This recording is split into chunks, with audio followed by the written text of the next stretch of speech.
दोस्तों, जब से वेज रिवीजन हुई है और वेज रिवीजन की वीडियो हमने डाली है, उसके बाद जितनी भी वीडियोस डाली हैं उसके नीचे कमेंट्स में यही आ रहा है कि मैं 1/11/2017 के बाद वाले को एरियर कब मिलेगा, एलएफसी कैसे मिलेगी, कम्यूटेशन का क्या बनेगा। किसी ने ये पूछा है कि मैं बीच में एलएफसी ली थी और उसका मुझे एरियर मिलेगा कि दोबारा एलएफसी जाना पड़ेगा। तो पेंशन रिवीजन बीच में बोली है कि पेंशन पुरानी बेसिक पे होगी या नई पे होगी। एक ने लिखा है मैं 31/10 को रिटायर हुआ हूँ और वेज रिवीजन 1/11 से हुई है, क्या मुझे कुछ मिलेगा। तो बहुत क्वेश्चन है डीए के बारे में, पेंशन के बारे में, एलएफसी के बारे में, कम्यूटेशन के बारे में। तो बहुत क्वेश्चन आए हैं, छोटे छोटे क्वेश्चन हैं, पर अगर सारे के जवाब एक वीडियो में दूंगा तो वीडियो बहुत लंबी हो जाएगी। इसलिए आज मैंने जो सीरियस टॉपिक है वो पेंशन कम्यूटेशन का है। तो पेंशन कम्यूटेशन के बारे में 2-3-4 पॉइंट्स ही हैं, ज़्यादा मैं नहीं बताऊंगा। दूसरा क्वेश्चन ये भी पूछा गया है कि हमारे को लॉस कितना हुआ है स्पेशल अलाउंस मर्जर ना होने से। तो वो मैं आपको टोटल अमाउंट ही बता सकता हूँ रफली एक एस्टिमेट लगाकर कि अगर स्पेशल अलाउंस बेसिक पे में मर्ज हो जाए, अगर हो जाता तो वो ना होने से हमारे को कितना लॉस हुआ है। तो आज मैं आपके साथ थोड़ी सी बात करूंगा, 2-3 मिनट 4 मिनट की वीडियो होगी, तो उसमें ये काम चल जाएगा मुझे ख्याल है। पर मैं सारे सवालों का जवाब नहीं दे रहा हूँ, इसलिए मैं वीडियो को छोटी रखना चाहता हूँ। फिर बाद में कमेंट्स आते रहते हैं बड़ी लंबी वीडियो होगी जी, मेरे को बैंक में बैठा था मुझे देखने का टाइम नहीं मिला है। कोई कहता है जी मैंने बहुत कोशिश करी है, मुझे 3 किस्तों में इसको देखा है। तो उसमें थोड़ा सा हो जाता है कि चलो ऐसा किया जाए कि लोगों का रिक्वेस्ट को भी सुनना बहुत ज़रूरी है और उसके मुताबिक वीडियो डाली जाए तो अच्छा लगता है, क्योंकि जो व्यूअर्स हैं उनका अल्टीमेट राइट है। तो इसलिए मैं चाहता हूँ कि आपके मुताबिक ही चला जाए। वैसे मैं लंबी वीडियो बनाता हूँ, बहुत लंबी लंबी वीडियो बनाता हूँ। वीडियो में एक बार में जो बात होती है वो समझ आ जाती है। अब हम एक एक टॉपिक को एक एक बार शुरू करेंगे। हालांकि मैं कोई भूमिका नहीं बांधता, कोई प्रीफेस नहीं करता मैं।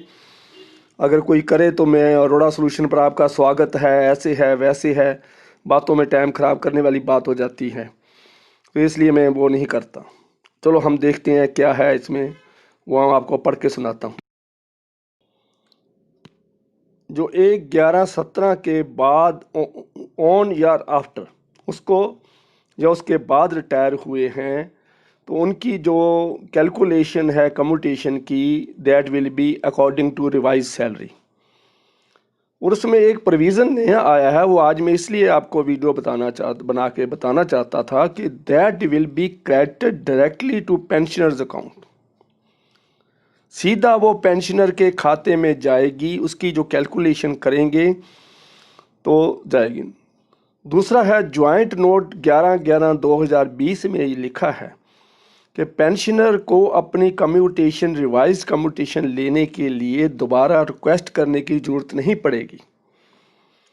ये नोट कर लीजिए भाई, आपको रिक्वेस्ट नहीं करनी है तो आपकी रिवाइज कम्यूटेशन जो बनती है वो डाल दी जाएगी आपकी अकाउंट में। कहीं आप फॉरेन कंट्री में बैठे हैं, कहीं आप किसी ऐसी जगह पर बैठे हैं जो बैंक में जा नहीं सकते, तो आपको लिखने की, आदमी भेजने की ज़रूरत नहीं है।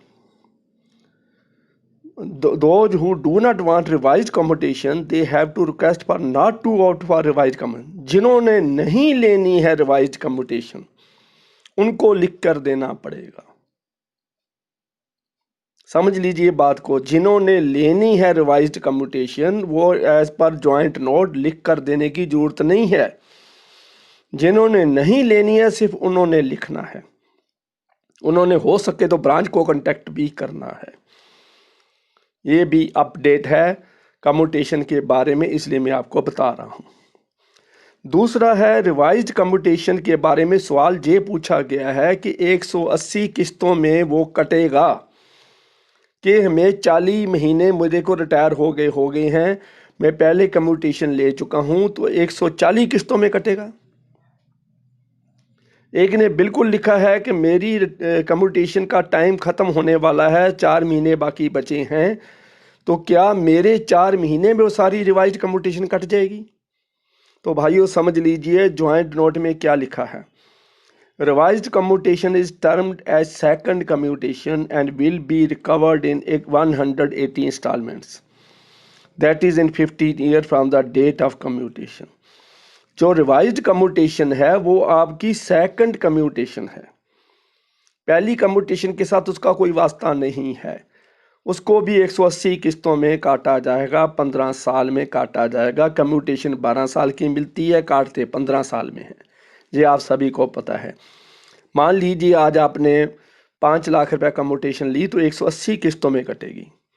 दूसरी बात, हम दूसरे ढंग से इसको देख लेते हैं। मान लीजिए आपकी पुरानी कम्यूटेशन की 40 इंस्टॉलमेंट्स बाकी हैं, 40 महीने बाकी हैं कम्यूटेशन ख़त्म होने को, 15 साल रिटायर हो चुके होने को। तो ये नहीं है कि उसके साथ वो 140 बाकी बच जाएंगे, तो आपको 180 अलग मिलेंगे, 180 महीने। तो ये चीज़ है, तो ये थोड़ा ध्यान रखना है। जिन्होंने रिवाइजन नहीं लेनी है, पेंशन पेइंग ब्रांच के साथ इन टच रहेंगे, और डिफरेंट बैंक्स का डिफरेंट इसका फार्मूला है, उन्होंने अलग अलग सर्कुलर भी निकाल दिया है, इसका मतलब ये है, इसका मतलब ये है।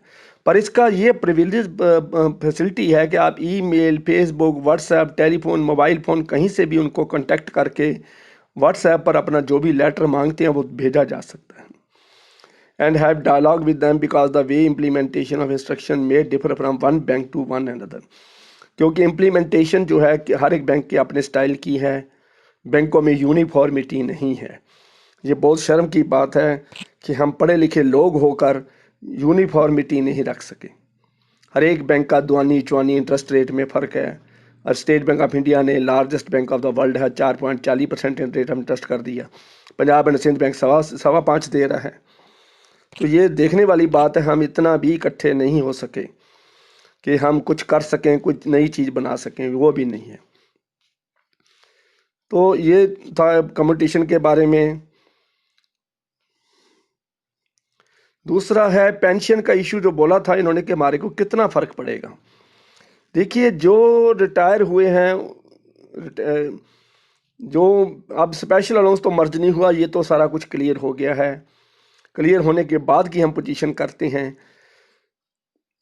You will get lesser amount of pension, there will be recovery from 2000 to 6000 per month due to special पे। क्योंकि जो ले चुके हैं that is 16.4% to 20% of the basic pay, not included in terminal benefits, that is 75,000 to rupees 2,25,000 if you get revise commutation, but if you refuse for revise commutation there will not be any recovery. तो ये चीज़ का ध्यान रखना, क्योंकि इसमें जो improvement हुई है अगर उसके आप मांगोगे रिवाइज कम्यूटेशन तो उसका जो बाकी गैप है वो भी आपको पे करना पड़ेगा। अब तीसरा क्वेश्चन था हमारे को लॉस का, कि हमारे को रिटायरीज को लॉस कितना हुआ है स्पेशल अलाउंस मर्जर ना होने से। 1/11/2012 को 24.15% to 30% लॉस हो जाएगा उसके पहले के रिटायरीज को, और उसके बाद वाले रिटायरीज को भी है एंटायर लाइफ में। That is net effect of loss will be rupees 48 lakh to ₹1 crore. It is huge amount, nobody can tolerate. तो इसमें क्या है, देखिए 16 इसका पहले स्पेशल अलाउंस था 7.75%, उसमें 16.4 जो नया है ऐड कर लीजिए तो 24.15% बन जाता है। स्केल 3 तक ये है, उसके बाद 10% था, 10% प्लस 20 जो नया है तो 30% है फॉर स्केल 4 टू स्केल 7। तो जिस स्केल में जिस स्लैब में वो आता है उस हिसाब से उसका लॉस है। अब इसकी कैलकुलेशन करने का कोई फ़ायदा नहीं है, तो 1 सेकेंड में कैलकुलेटर में हो जाती है। तो टोटल है, तो हमने ये कैसे इसके मान ले कि किस पेंशन की कितनी लाइफ है, कितनी रिमेनिंग लाइफ है, कितने साल उसको रिटायर ऑलरेडी हो चुके हैं, और 1/11/2012 के बाद वो कितने साल जिंदा रहेगा, और वेज रिवीजन के बाद वो कितना रहेगा, तो इसका कोई एस्टिमेट नहीं लगाया जा सकता, ये सिंपल है कैलकुलेशन, तो इसको आप देख सकते हो। तो मेरा ज़्यादा मैं आज सवालों का जवाब नहीं दे सका, सवाल मेरे पास बहुत आए हुए हैं, पर मैं सभी का जवाब दूंगा तो वीडियो 25 मिनट के ऊपर चली जाती है।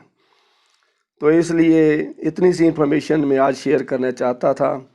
बाकी पिछली वीडियो को जो बैंकों के बारे में मैंने बनाई है, बैंकों की हालात के बारे में, उनके इंडिकेटर्स देखकर, रिज़र्व बैंक ऑफ इंडिया के स्ट्रेस टेस्ट रिपोर्ट देखकर, रिज़र्व बैंक ऑफ इंडिया की फाइनेंशियल स्टेबिलिटी रिपोर्ट जो साल में 2 बार बनती है और उसके कितने टेस्ट करने के बाद वो फाइनेंशियल स्टेबिलिटी रिपोर्ट बनती है, उसकी रिपोर्ट के वो बेस के ऊपर मैंने वो वीडियो बनाई है। उसको अच्छा रिस्पॉन्स मिल रहा है, उसको आगे भी शेयर करते जाओ। मैं किसी तरह की पॉलिटिकल बात नहीं कर रहा कि मोदी गवर्नमेंट ने ये किया, बीजेपी सरकार ये करती है, कांग्रेस ये करती थी, मनमोहन सिंह के टाइम भी बैंक डूबे थे, मोदी साहब के टाइम भी बैंक डूबे हैं, तो फलां ये आरएसएस ये करती है।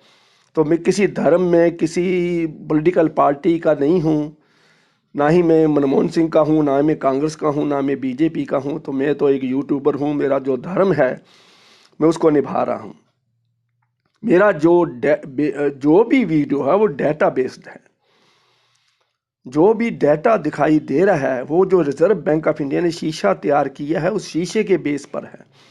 उस शीशे में हम चेहरा देखते हैं कि इस पे क्या दिखा रहा है, वही बोलते हैं।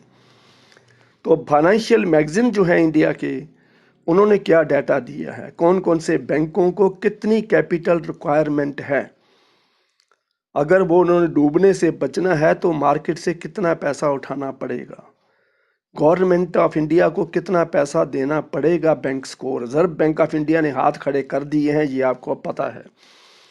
तो इन सभी के होते हुए मैं उस बेस्ड इकोनॉमिक मैगजीन जो है, फाइनेंशियल डाटा जो है, रिजर्व बैंक का डाटा जो है, मिनिस्ट्री ऑफ फाइनेंस का डाटा जो है, उसके बेस के ऊपर ही वीडियो बनाई थी। तो वो वीडियो को लाइक भी करो, शेयर भी करो और करो। मैं किसी पॉलिटिकल बात में नहीं आकर बनाता, ना ही मैं किसी पार्टी से एफिलिएटेड हूँ, ना ही मैं किसी की बात सुनता हूँ। किसी ने एक ने कमेंट्स में लिखा है, रोड़ा जी बैंक डूब ही नहीं सकते, बेसल नॉर्म्स बने हुए हैं।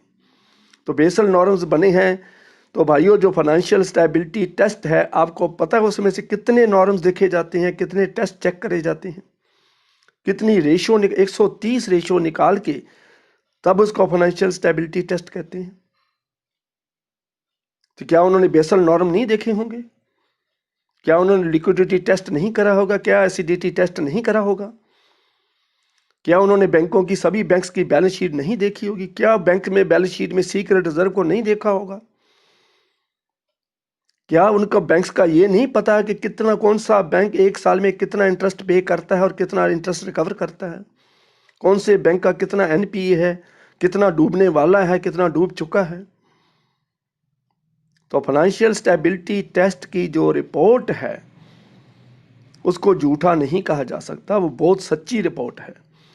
स्ट्रेस टेस्ट रिपोर्ट में कितनी तरह के बैंकों के ऊपर स्ट्रेस है, एनपीए का कितना स्ट्रेस है, वन टाइम सेटलमेंट का कितना स्ट्रेस है, डेट रिकवरी ट्रिब्यूनल में कितने केस पेंडिंग हैं। तो सारा डाटा देखने के बाद ही ये चीज़ बनती है। तो ये बेसल नॉर्म, ये बैलेंस शीट, ये छोटे छोटे P review meeting, P report, weekly report, ये मेरे को बताना अच्छा नहीं लगता है। मैं कहाँ की बात कर रहा हूँ, मैं एमए की बात कर रहा हूँ तो मुझे स्कूल की एबीसी की बात करने लग जाते हैं। जो फाइनेंशियल स्टेबिलिटी टेस्ट होता है वो कितने टेस्टों के बाद एक रिपोर्ट तैयार होती है। तो इसलिए सभी चेकिंग होने के बाद मैंने वीडियो बनाई है, और बहुत ही मैंने फॉरेन के मैगज़ीन की भी हेल्प ली है और वेबसाइट्स की भी हेल्प ली है, जो 1 महीने का काम 1 घंटे में कर देते हैं। अगर आप डाटा कलेक्ट करने लग जाओ, फिगर निकालने लग जाओ तो 1 महीना लग जाएगा, लेकिन ऐसा वेबसाइट्स भी है जो 1 महीने का काम 1-2 घंटे में कर देता है। तो उनसे हम सारी रिपोर्ट लेके आपको वीडियो बना के देते हैं। तो ये कम्यूटेशन के ऊपर वीडियो थी। कम्यूटेशन का पॉइंट आपका क्लियर हो गया होगा। बाकी के पॉइंट्स के लिए अलग अलग चीज़ 4 छोटे छोटे पॉइंट हैं, उसका पर भी मैं वीडियो बनाऊंगा। वो भी कई पॉइंट अभी 11 2017 से पहले वाले को क्या मिलेगा, नवंबर 12 वाले को क्या मिलेगा, हमारा क्या राइट रह गया है, हमारी क्या चीज़ रह गई। किसी का पैसा मरने नहीं देंगे। जो भी एम्प्लॉइज़ का पैसा है, पहले तो वेज रिवीजन ही बहुत मुश्किल हुई है, फिर अभी वेज रिवीजन का नई सैलरी के लिए कमेंट्स आ रहे हैं। तो मैं किसी का पैसा मरने नहीं दूंगा। मैं सारे तरीके निकाल के आपको बताऊंगा कि कहाँ कहाँ से आपको बेनिफिट हो सकता है। तो वीडियो को शेयर करना, लाइक करना और सब्सक्राइब का बटन भाइयों ज़रूर दबाना। बार बार मैं रिक्वेस्ट करता आ रहा हूँ, मेरी रिक्वेस्ट मान जाया करो, छोटी सी रिक्वेस्ट ज़रूर माननी है। Thank you very much.